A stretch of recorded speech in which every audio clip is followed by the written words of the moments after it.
آج کل یوٹیوب پر فیس بک پر ایسے ہمارے مجاہدین موجود ہیں جنہیں خود اپنے مذہب اور مسلک کی مکمل معرفت حاصل نہیں ہے، لیکن مسلک اور مذہب کی حفاظت کا ٹھیکہ ان کے ذمہ ہے، اور وہ کہتے ہوئے نظر آتے ہیں یہ علماء کر کیا رہے ہیں، جھک مار رہے ہیں، کام تو ہم کر رہے ہیں۔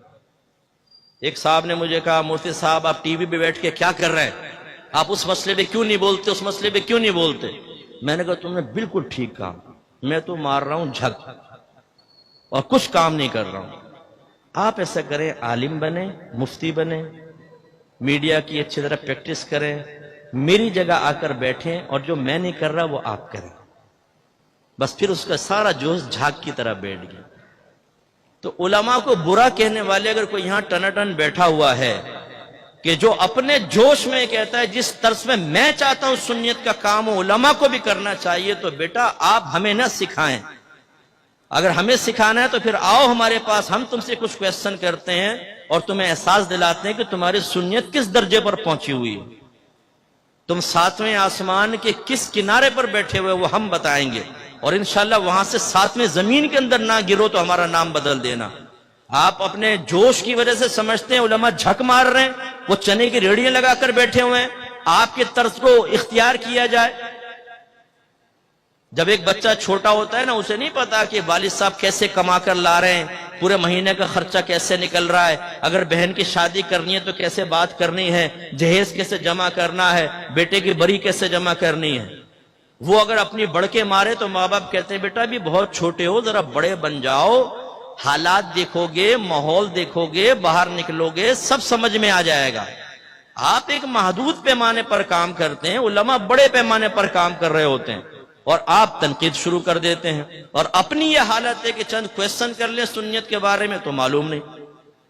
تو ناراض مت ہوں، بلکہ میں اس طرف آپ کو لانا چاہتا ہوں، آپ کے اوپر بھی ضروری ہے کہ آپ دین کو سیکھیں، خدا را گھر سے جہالت کو ختم کریں، عقائد اسلام سیکھیں، عقائد اہل سنت سیکھیں باقاعدہ، اور سیکھنے کا پروسیس 4 سٹیپس میں کمپلیٹ ہوتا ہے۔ یہ میرے فقیر کی اس گناہگار کی درخواست قبول کیجئے گا۔ 4 سٹیپس۔ نمبر 1 غور سے سنیں، نمبر 2 سمجھیں، نمبر 3 ذہن میں یاد کریں، نمبر 4 اس کو بیان کریں۔ ہمارے بہت سارے سنی بڑے بڑے جلسوں میں جاتے ہیں، باہر نکلتے ہیں کہتے ہیں اوئے ہوئے آج تو ایسا بیان تھا، آئے ہائے ہائے ہائے، ایمان تازہ ہو گیا۔ اب ان سے پوچھیں بیٹا ایمان کسی کہتے ہیں، ذرا اس کی شرعی تعریف بتاؤ۔ نہیں پتا۔ اچھا تازگی ایمان کا مفہوم کیا، یہ بھی نہیں پتا، لیکن مان لو کہ ایمان تازہ ہو گیا۔ اچھا چلو مان لیا تمہارا تازہ ہو گیا ایمان، اچھا کیا بیان ہوا وہ بیان کریں۔ یہ تو یاد نہیں، لیکن بیان بڑا زبردست۔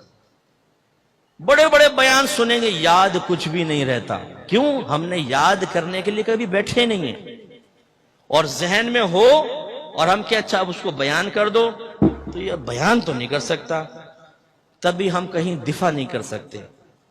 ایک شادی بیاہ کی محفل میں ایک بد مذہب لوگوں کا ذہن خراب کر رہا ہوتا ہے، ہم احساس کمتری کا شکار ہو کے خاموش بیٹھے ہوتے ہیں کہ میں اس کو روکوں کیسے، جواب کیسے دوں۔ میں یوکے میں ایک محفل سے نکلا، ایک لڑکا مجھے چھوڑنے جا رہا تھا تو وہ اپنی بتانا شروع ہو گیا کہ مفتی صاحب ایک دفعہ ایک محفل سے مجھے نیاز ملی، میں اپنے ایک دوست کے پاس گیا، وہ نیاز نہیں کھاتا تھا، اس کا منکر تھا، میں نے بغیر بتایا اس کو دے دی۔ اس نے کھانا شروع کی تو میں نے اس سے کہا پتہ ہے تم کیا کھا رہے ہو؟ اس نے کہا کیا؟ میں نے کہا نیاز۔ تو اس نے کہا لا حول ولا قوت، اور وہ نیچے پھینک دی۔ تو میں نے اس سے کہا کہ پھر آپ نے اس کو کیا جواب دیا؟ کہ اس سے میں کیا جواب دیتا، مجھے تو کوئی جواب آتا نہیں تھا۔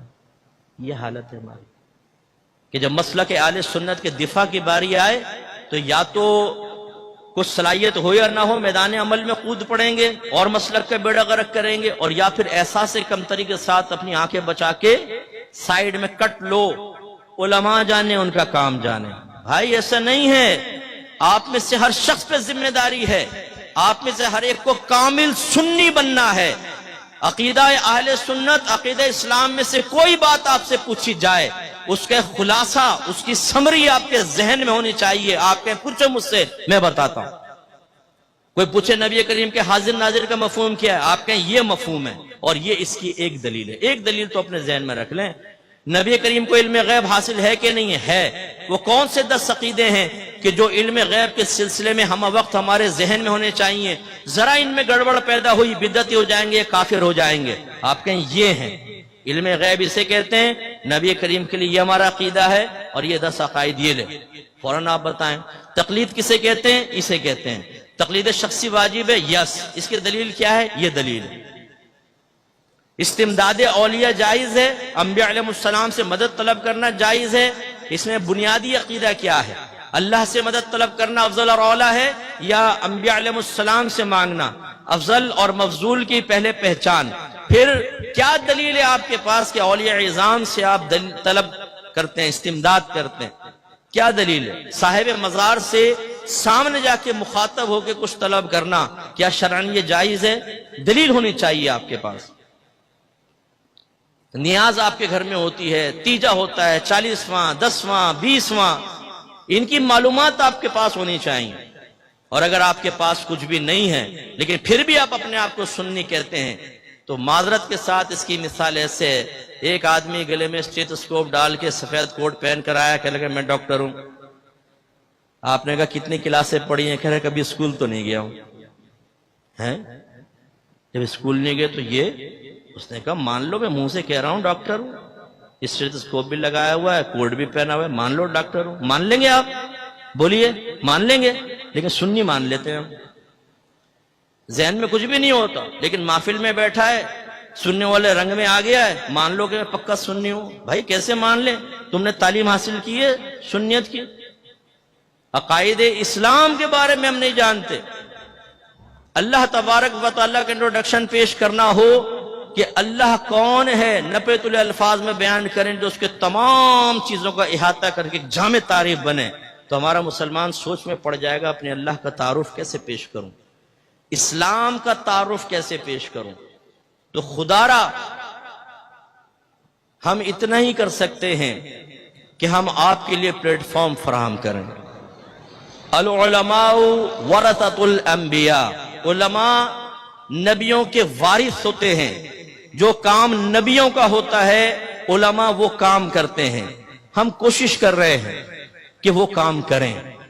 اس کے لیے ہم نے ادارے قائم کیے ہیں، اس کے لیے ہم نے ٹیچر تیار کیے. یہ سب ہمارے تیار شدہ بچے ہیں جتنے بیٹھے ہوئے، تقریباً یہ ہماری اکیڈمی سے فارغ شدہ ہیں. یہ دیکھیں اس اکیڈمی کی ایک اور شاخ کے تیار شدہ ہیں. یہاں کتنے بچے بیٹھے ہوئے ہیں. ہم اتنا ہی کر سکتے ہیں کہ ہم تیار کریں، ہم آپ کو پلیٹ فارم دیں. اب آپ کا کام ہے کہ آپ اپنے نقص کو دور کریں.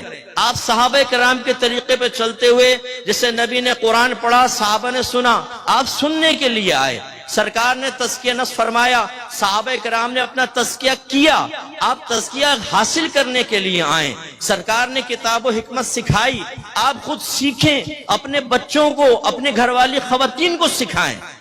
یہ باپ کی ذمہ داری ہے. ایک آدمی ٹینٹ لگا کر بیٹھ جائے، دوائیاں فری میں آپ لے لیں، بھائی آ کر میں آپ کو چیک کرتا ہوں، ڈاکٹر بیٹھا ہوا ہے، آپ بیمار ہیں، آپ چل کر نہ آئیں اور مر جائیں. بتائیے قصور کس کا ہے؟ وہ تو سب کچھ تیار کر کے بیٹھا ہوا ہے، کیوں نہیں آئے اس کے پاس، وہ علاج نہیں کروایا؟ میدان محشر میں کیا جواب دیں گے آپ اللہ تعالیٰ کی بارگاہ میں؟ یہ کہیں گے اللہ تعالیٰ وقت ہی نہیں تھا، بیوی کے لیے وقت تھا، بچوں کے لیے وقت تھا، کاروبار کے لیے تھا، PSL کے میچ دیکھنے کے لیے تھا، چرسی موالی شرابی لڑکیوں کا پیچھا کرنے والے دوستوں کے پاس 4-4 گھنٹے بیٹھنے کے لیے وقت موجود تھا، تاشی گڈیاں سنبھالنے کے لیے وقت موجود تھا، شرطیں لگانے کے لیے وقت موجود تھا، فیس بک کے لیے تھا، واٹس ایپ کے لیے تھا، یوٹیوب پہ کلپس دیکھنے کے لیے وقت موجود تھا، ویسے لیٹنے کے لیے وقت موجود تھا، پکنک پوائنٹ پہ جانے کے لیے وقت موجود تھا، لیکن دین سیکھنے کے لیے